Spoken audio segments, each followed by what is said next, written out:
Hi, my name is Samantha Messer, and I did my presentation and case study on Christian colleges and universities and politics and LGBT. In this case study, most Christian colleges have condemned same-sex attraction, let alone intimacy or marriage. This really became an issue recently when gay marriage became legal.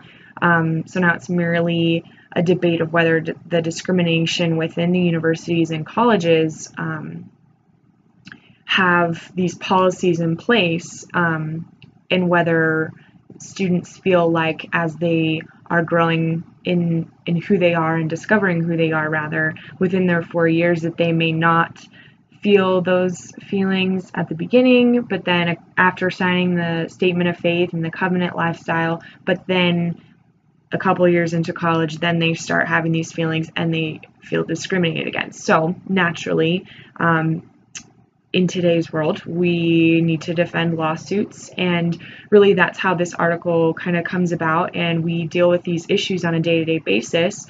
I work at Colorado Christian University, and as we're a private, very, very conservative university, we face this less probably than other institutions that are less conservative Christian schools. However, it still arises. So with this case study, we're going to use an example from that has an article that kind of supports a girl's testimony. We're going to refer to her as Alyssa to keep her name private. And she attended a Christian college in Mississippi. She identifies as a lesbian and has been more open about her sexual orientation with close friends around her, that she refuses to hide who she is.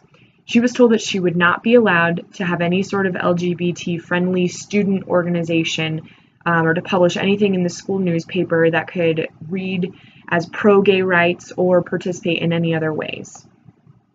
For example, the college implies a literacy magazine every year, and she was warned not to submit any poetry that mentioned lesbians since it would be immediately discarded regardless of any literary merit.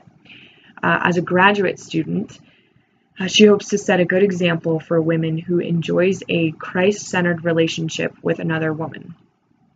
Since the closeted or the celibate gay Christians will not speak to her at the university, she only hopes that they notice her and her girlfriend are not evil, broken, God-hating liberals that they are told they are at times from other students.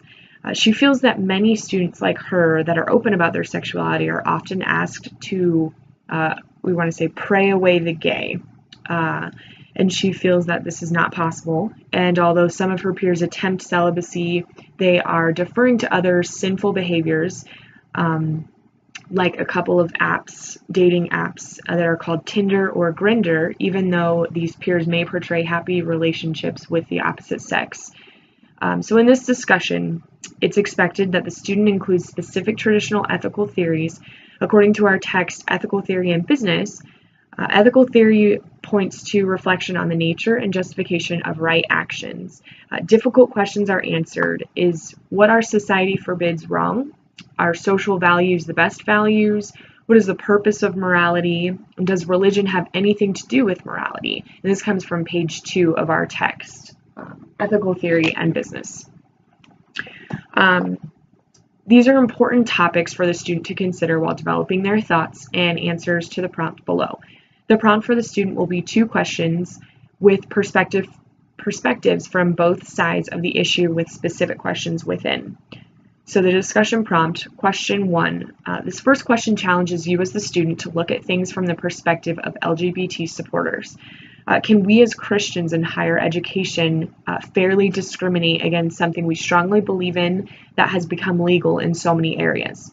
Should Christian colleges and universities change the wording in school policies to make LGBT feel more included? Also, is it possible that the Christian faith should reevaluate what it means to be a Christian? Do we want to be consistent with what's in the Bible that was written many, many years ago, or should we reevaluate that and look at the bigger picture? Question number 2 for the discussion prompt. The second question brings the student back to the Christian institutions and what they feel has been recognized in the Christian faith dating back to when the scripture was written, like I mentioned. Is it fair that a student who signs a lifestyle covenant knowing that the LGBT support is not permitted then gets to complain about discrimination? If society tells us something that doesn't coincide with our Christian faith, do we immediately give in as Christians and what we stand for?